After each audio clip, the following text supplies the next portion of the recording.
Hey guys, it's History Behind the Warrior, and welcome to another Mortal Kombat video. Now today I wanted to do a top 5 list, discussing the 5 things I want to see return for Mortal Kombat 11. Now for the most part, I've tried to focus on game mechanics, and some ideas that will expand on the existing concepts. So I will be referencing stuff from the previous games, which does include the old timeline, as well as some of the stuff that has been hinted at in the new timeline, so you may have an idea of what's going to happen, seeing as there is a lot of foreshadowing for Mortal Kombat 11, and the ideas that we do have on the table. So on that note, let's actually get on to the video. Now the first thing I want to return in Mortal Kombat 11 is the variation system. Now the variation system was really good in MKX. It added a lot of versatility to characters and some really interesting ideas when it came to matchups. Now yes, they can somewhat be seen as gimmicky, but it helped add a very interesting layer to the game. So every time you played against a different opponent which was using a different variation, matchups never really felt the same. Now the one downside of the variation system was that out of all of the 3 variations that each character did have, for if you go variationless, is that there was always one variation that didn't stick out well compared to the others. So in MK11, I wouldn't mind if they in fact dialed it back to only 2, but in also saying that, as a callback to the original timeline, I'd like to see each character in the game get their own weapon variation. You see, back in the 3D games, the games had a somewhat variation style, but it was quite different to what we have here. Each character essentially had 2 fighting styles that they could use in combat, and on top of this, they did have a style where each of them would wield a weapon. So I would like to see this translate over into the new timeline, seeing as we now are at that time in the 3D era where everyone did have that one weapon variation. It's a nice callback and a nice addition. So I'd either like to see them have only 2 variations as long as they're balanced out, or I'd like to see them have 3 variations, with the third one being a weapon variation that, like I mentioned, is a callback to the original series. It's somewhat a bit of an Easter egg and a nice homage to the older games, because although they're going in their own direction now, clearly, it's still quite nice to pay tribute to what helped pave the way. So the variation system is definitely something I would love to see return. And since we're talking about paying homage to the old timeline, another addition I would love to in fact see return in this game is Harakiris. Now some may think that this is a dumb idea, because out of the older somewhat ality gimmicks, Harakiris can be seen as a bit of an odd one out. You see, Harakiris were used to kind of humiliate an opponent.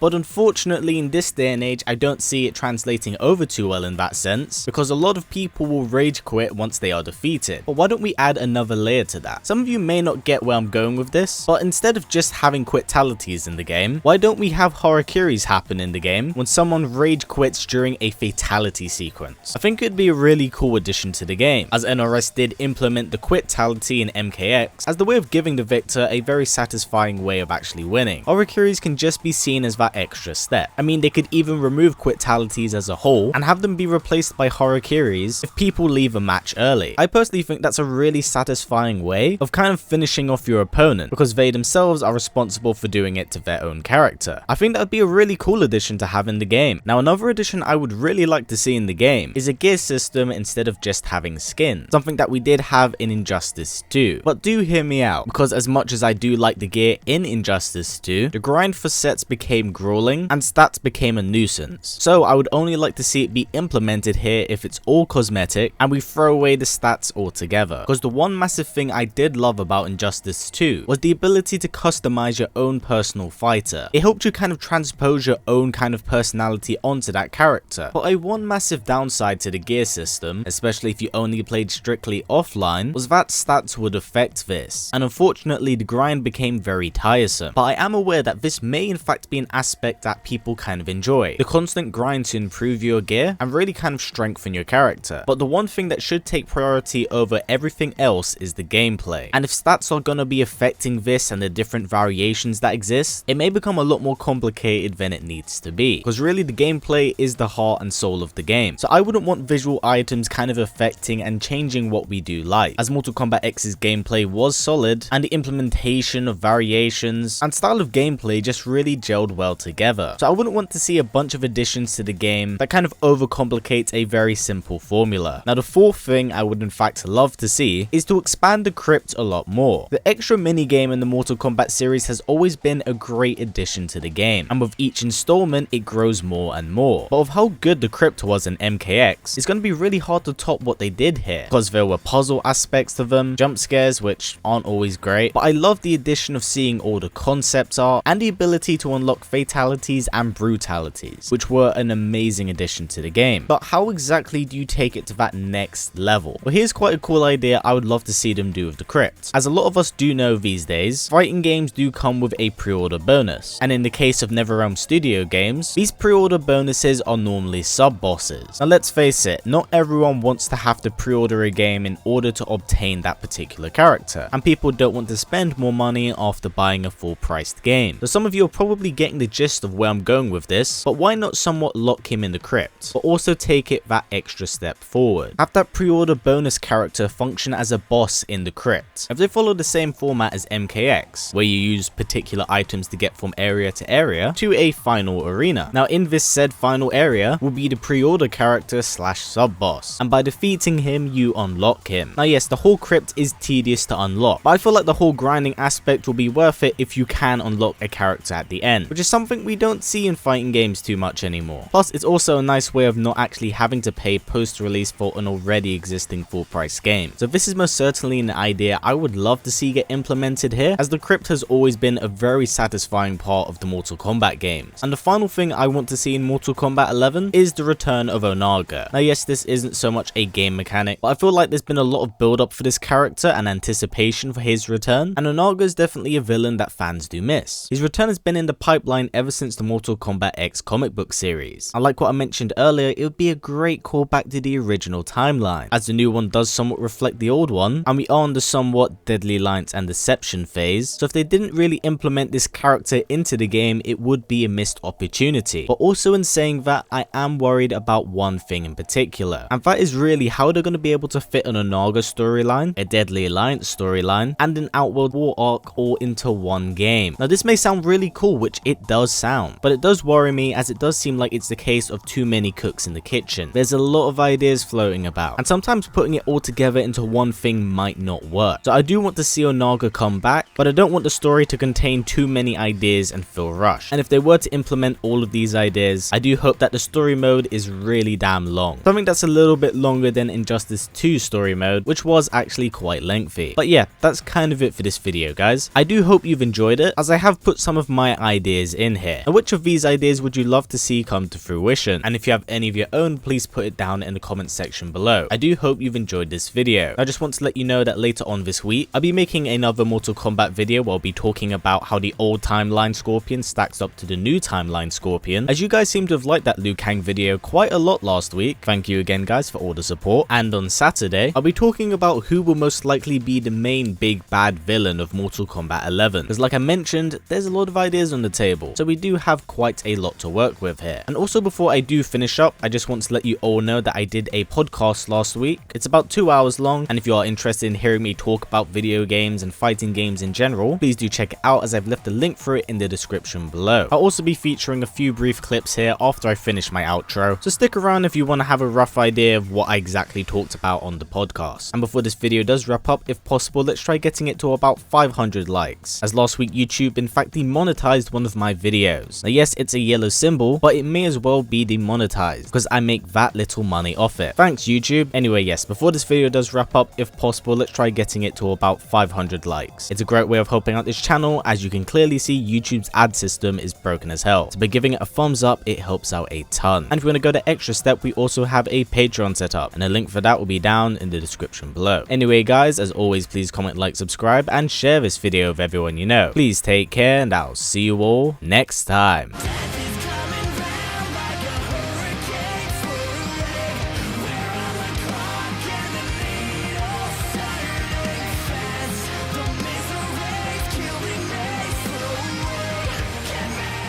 I was a Mortal Kombat fan before, because I played a lot of Mortal Kombat 9, and I was kind of like, oh, there's a new one coming out. That's really cool, man. Let me take a look at some more Mortal Kombat videos online. I really like Scorpion. Let me make a video, not make a video, look for a video talking about him and his story, because at that time I was invested in like the series.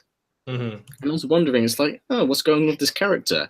Typed in history of Scorpion or Scorpion origins, didn't find one video. Didn't find one. And I was just kind of like, I can't be the only person looking for this video in the world. So that's when I looked it up originally on the wiki, and I was just kind of like, this is really cool, man. why is no one talking about this? Why is no one at all discussing or making topics on this video? Because I can't be the only person in the world who's actually looking for this stuff. So it just kind of dawned on me, and I was just kind of like, you know what? I'm gonna try my hand at this, and I'm gonna see what happens here. Because I've always been kind of a fighting game connoisseur in that sense.